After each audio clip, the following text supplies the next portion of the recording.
What's up, boys and girls? Hope you're all doing well. So today I got a quick little video on torsion bars. What I have to do is bring the Syclone up a little bit. It's been a little rough riding, and I have the stock wheels back on it, so I figure I want to get some of the ride quality back. So what we're gonna do is I went ahead and I got my measurements here, and the left side measured at 26.3, the right side measured at 26.5. So 28 is the stock height. So we're about 2 inches lower, which is about where it should be. But because of the difference, what I'm gonna aim for is to get us at about 27 inches. So we're gonna go from about a 2-inch drop to only a 1-inch drop in the front, see if it gets us some ride quality back.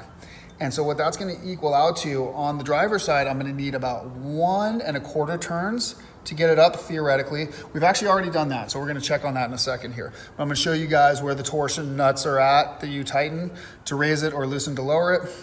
And on the passenger side, we're only gonna have to go 1 turn around. So we're gonna quickly get under here. I'm gonna show you guys where the torsion bolts are at that you'll adjust. All right, you guys can see we got our torsion. There we go. And just to get an idea, so here's our transfer case right here. The transfer case is going right across this cross member. For this, I am using an 18 millimeter on a ratchet with a small extension. If you guys have a breaker bar, that would be better, just so you don't have the chance of blowing out. I mean, I got a Craftsman, so I'm not too worried about it. I was just gonna get it replaced. But so we went ahead and tightened it on this side. All right, so we just tightened up the passenger side. We just went 1 full turn there. All right, so now, of course, carefully, make sure nothing's in the way. I'm gonna let the jack down. Stop that there.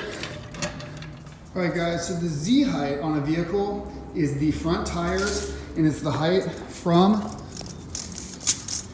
the ground to the very top of the wheel.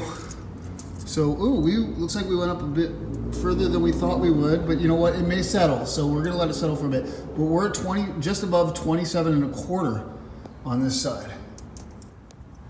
And, just above 27 1/4.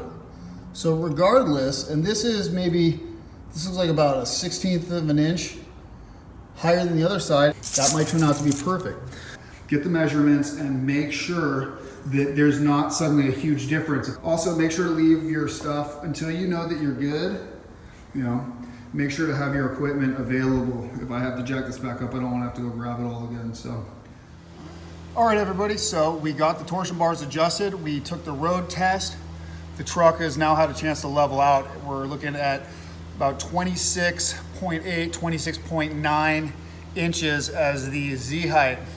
It feels nicer to ride. I definitely can tell it's not as tight as it was. It feels a little bit looser, and that's a trade-off we're gonna get. So try to find the height that feels the best for you, where you get both the responsiveness you want and you have the ride quality you want. And just so you guys can see, the truck looks pretty level right now. The front's just a tiny bit lower. It's got a nice look to it, feels a little bit better. The compromise is we did lose a little bit of the handling performance. All right, guys, hope you found this entertaining, if not useful. Do me a favor, if you guys want more information on things to do with your Syclone, your Typhoon, or your Sonoma GT, subscribe to the channel, and I'll try to keep you up to date with everything I got going on here and all the little projects that inevitably will come my way. You guys be as safe as you need to be out there. We'll see you in the next episode. Later, guys.